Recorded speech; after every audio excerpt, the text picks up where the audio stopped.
साथियों नमस्कार, मेरा नाम अनिल सोलंकी है। मेरे यूट्यूब मंच लाउड जाट वॉइस में आप सबका स्वागत है।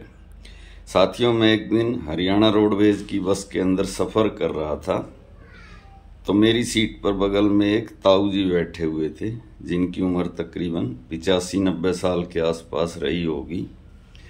जब कंडक्टर उनके पास आया टिकट के लिए तो उन्होंने अपने झोले में से स्वतंत्रता सेनानी का सर्टिफिकेट निकाल के कंडक्टर को दिखा दिया कि भाई मेरे को पूरे भारत में कहीं भी रेल हो, बस हो, हवाई जहाज हो, सब में फ्री में घूमने का प्रमाण पत्र मिला हुआ है, मैं फ्रीडम फाइटर हूँ। तो कंडक्टर जब आगे चला गया, मैंने ताऊ जी से पूछा कि ताऊ आपने आज़ादी की लड़ाई में हिस्सा लिया था? तो ताऊ जी ने हंस के कहा, बेटा मैंने कोई लड़ाई में हिस्सा ना लिया। तो मैंने कहा ताऊ फिर ये सर्टिफिकेट, ये प्रमाण पत्र कैसे बन गया? बोला हुआ हो कि मैं एक दिन अपनी भैंस की धार काट दूँ था, यानी दूध निकाल रहा था। तो अंग्रेज़ों के ज़माने की बात है, एक पुलिस वाला बीट कांस्टेबल गांव में साइकिल पे गश्त कर रहा था और अंग्रेज़ों के ज़माने में जो पुलिस वाले थे वो टोपी नहीं पहनते थे, पगड़ी बांधते थे, कुल्ले वाली, जैसी पठान पगड़ी बांधते हैं। तो बोला उसकी पगड़ी ने देख कर मेरी भैंस चिमक गई, यानी डर गई, और बोला उसने लात मार के मेरा दूध खिंडा दिया, बाल्टी का लात मारी, दूध सारा खिंड गया। तो बोला मैंने गुस्से में आके पुलिस वाले के सिर में लठ मार दिया। उसके बाद में बोला भाई मैं 6 महीने जेल में रहा और उसके 2 साल बाद देश आज़ाद हो गया। और देश आज़ाद होया तो भारत की सरकार ने अंग्रेज़ों के ज़माने में जो जो आदमी जेल में रहे थे उनकी लिस्ट मंगाई। उस लिस्ट में मेरा भी नाम आ गया क्योंकि मैंने अंग्रेज़ों के राज में एक पुलिस वाले पे हमला कराया था, इसलिए मेरा नाम स्वतंत्रता सेनानियों की सूची में आ गया। आज मेरे को पेंशन भी मिलती है और पूरे भारत में मैं कहीं भी मुफ्त में यात्रा भी कर सकता हूँ।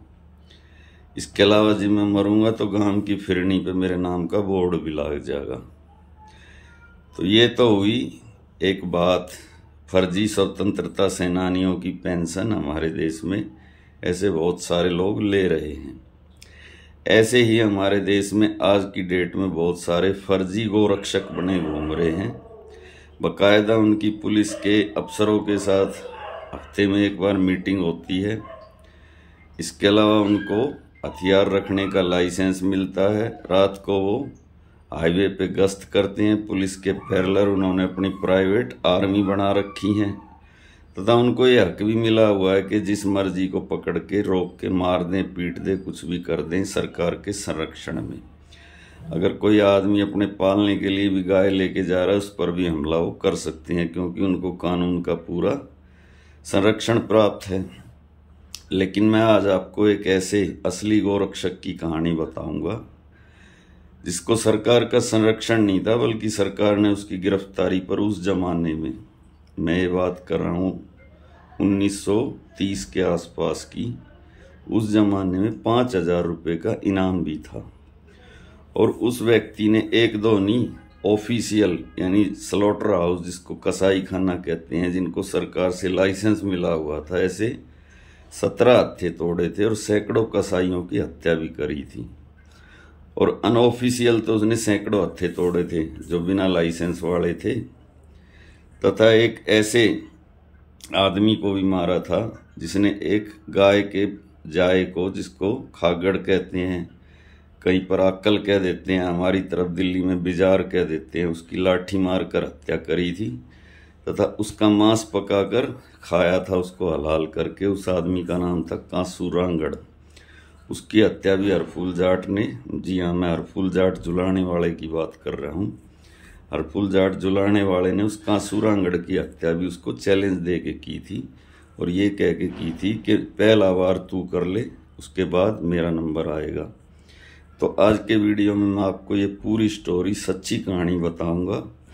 ऐसी सैकड़ों कहानियां आपने यूट्यूब पे देखी होंगी, किसी में आधा सच परोसा गया है, किसी में पूरा झूठ परोसा गया है, लेकिन जो कहानी मैं आपको बताऊंगा वो बिल्कुल ऑथेंटिक होगी, सबूत के साथ होगी और हिंदुस्तान के इतिहास में हरफूल जाट जुलानी वाले से बड़ा गोरक्षक आज तक ना हुआ है और ना भविष्य में कोई होगा। तो कौन था हरफूल जाट जुलानी का, ये जानने के लिए वीडियो में अंत तक बने रहे। वीडियो को पूरा देखें और अपने ग्रुप में शेयर करें, लाइक करें, कमेंट करें। हरफूल जाट जुलानी के का जन्म 1892 के अंदर भिवानी जिले की लोहारू तहसील के बारवास गांव में हुआ था और इनके पिताजी का नाम था चौधरी चतुरूराम। 1899 में प्लेग से इनके पिताजी की मौत होगी और उसके बाद में ये जींद जिले के जुलानी गांव में आके बस गए। अब इसकी सच्चाई ये है कि हरफूल जाट जुलानी के जो पिताजी थे उनके 2 पत्नियां थीं, 2 शादी उनकी हुई थी। पहली पत्नी उनकी जो थी उससे उसको 3 बेटे थे और जो दूसरी उनकी पत्नी थी जो हरफूल की माँ थी वो ओबीसी जाति से थी, रोहिल्ला समाज से, जिसको हरियाणा में छिप्पी कहते हैं। जब पहली पत्नी की मृत्यु हो गई तो चतुरूराम ने दूसरी शादी करी थी हरफूल की माँ से, उससे उनको हरफूल हुआ था। लेकिन जब तक उसके पिताजी जिंदा रहे चौधरी चतुरूराम, जब तक तो उसके भाई हरफूल के भाई हरफूल को अपना भाई मानते थे। जैसे ही उनके पिताजी की मौत हुई उन्होंने उसको अपना भाई मानने से इनकार कर दिया, क्योंकि उनको ये लगने लगा कि ये अब जमीन जायदाद में हमारा हिस्सा बांटेगा। और वो रात दिन उसको मारने की धमकियां देने लगे, उस पर लगातार हमले करने लगे। तो जो उसकी माँ थी उसने हरफूल को ये सलाह दी, जब हरफूल थोड़ा जवान होने लगा, कि बेटा अगर तू यहाँ रहेगा तो ये तेरे को मार डालेंगे, क्योंकि इनके मन में जमीन जायदाद का लालच आ गया है, तू जाके फौज में भर्ती हो जा। तो हरफूल जाके फौज में भर्ती हो गया। हरफूल ने 10 साल तक फौज में नौकरी करी, प्रथम विश्व युद्ध में भी हिस्सा लिया। उसकी बहादुरी के बड़े बड़े फौज के अफसर भी कायल हो गए। इसी बीच में एक ऐसी घटना हुई कि फौज के सीईओ की पत्नी और बच्चे का अपहरण कुछ बदमाशों ने कर लिया। तो जो फौज का सीईओ था उसने हरफूल से जब ये बात बताई तो हरफूल कहते हैं अकेला जाके, बहुत बहादुर आदमी था, मर्द आदमी था, उसके सीईओ साहब के बच्चे और उसकी पत्नी को छुड़वा के बदमाशों से ले आया। तो जब ये कारनामा हरफूल ने किया तो सीईओ साहब बड़े खुश हुए। उन्होंने हरफूल से कहा कि हरफूल तूने मेरे पे बहुत बड़ा एहसान किया है, तू मेरे से कुछ मांग।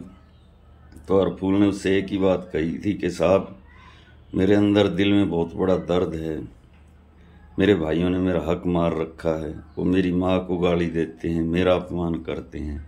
अगर आप मेरे लिए कुछ करना चाहते हो तो मेरा फौज से नाम काट दो और मुझको एक हथियार दे दो। तो सीईओ साहब ने उसकी मदद करी, उसका नाम काट दिया और वो एक फोल्डिंग गन लेके आ गया गांव में। गांव में आने के बाद में उसने अपने भाइयों से अपना हक मांगा। भाइयों ने उसको हक देने की बजाय उसको लाठी लेके मारने के लिए दौड़े। तो हरफूल ने जो वो गन लेके आया था फौज से, उससे अपने तीनों भाइयों की हत्या कर दी। इसके अलावा ये भी कहा जाता है कि हरफूल के ऊपर एक पुलिस वाले ने, एक थानेदार, एक दरोगा ने भी बहुत अत्याचार किए थे। हरफूल ने उसकी भी हत्या कर दी। इस प्रकार हरफूल कानून का बागी हो गया और सरकार ने उस पर 5,000 रुपये का इनाम रख दिया। उसके बाद उसकी छवि एक रॉबिन हुड की बन गई। वो गरीब आदमियों की मदद भी करता था। इस दौरान होता ये है कि 1930 के अंदर टोहाना हरियाणा के अंदर वहाँ पर एक अंग्रेज़ों के संरक्षण में एक स्लॉटर हाउस चल रहा था जिसमें गाय काटी जाती थी। अंग्रेज बीफ एक्सपोर्ट को बढ़ावा देते थे, गो हत्यारों को संरक्षण देते थे।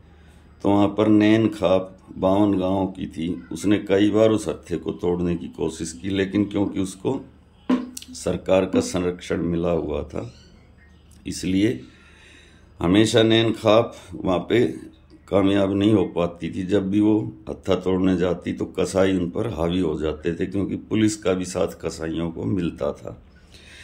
तो नैन खाप के लोग इकट्ठे होकर हरफूल के पास गए, हरफूल को अपना दुख बताया।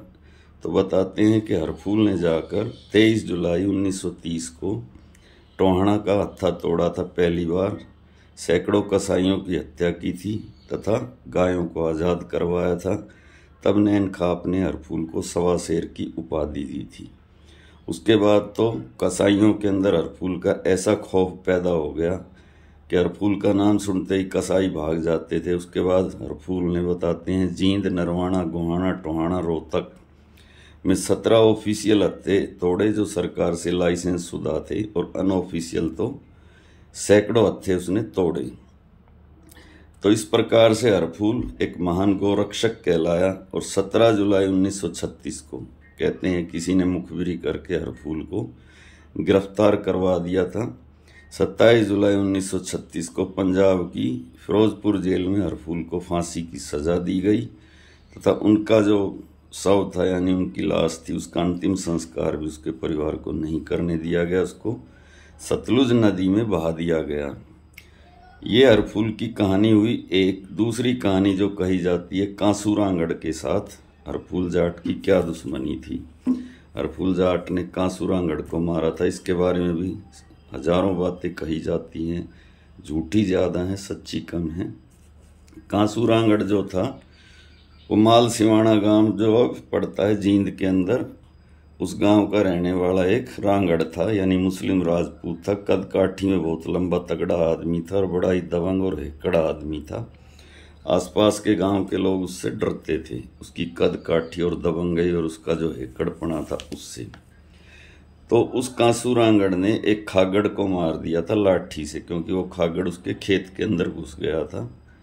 तो उसने कांसूरांगड़ ने उसको लाठी मारी, खागड़ मर गया। इतने पर ही बात खत्म नहीं हुई। कांसूरांगड़ ने उसके बाद कांसूरांगड़ उसके 2 भाई और थे, एक का नाम था मीरवाइज और एक का नाम था भोलू।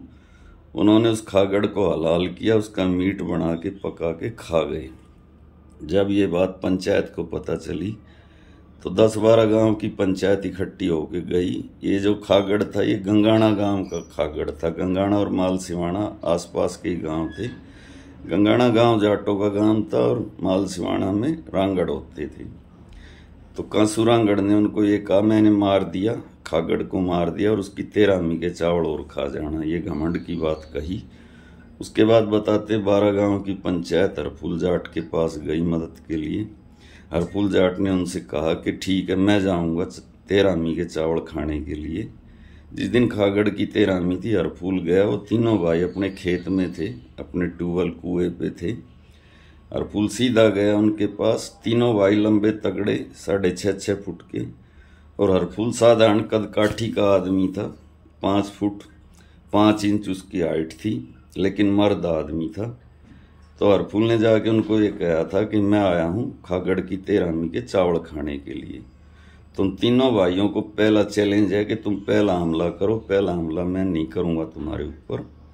तो बताते हो तीनों भाई लाठी लेके हरफूल की तरफ भाग गए।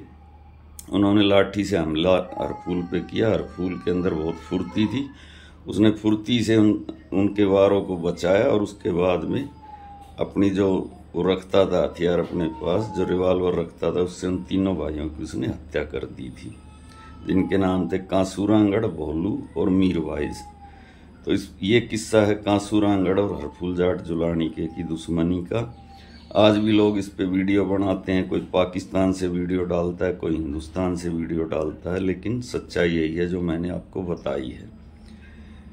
ज्वार के खेत के अंदर जो तीनों रांगड़ भाई थे उनका और हरफूल का बताते हैं 15-20 मिनट तक इनकाउंटर चला था।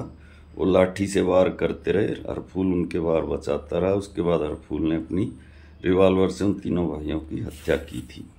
तो ये थी भाइयों हरफूल जाट जुलानिके की कहानी, जो आपने किस्सों में सुनी होगी। मेरे पास जो भी सोर्स थे उससे मैंने एक कहानी ऑथेंटिक आपको बताई। वीडियो कैसा लगा कमेंट करके ज़रूर बताएं। अगर अच्छा लगा तो अपने ग्रुप में शेयर करें, लाइक करें और कमेंट करें। धन्यवाद भाइयों, आप सबका दिन शुभ हो।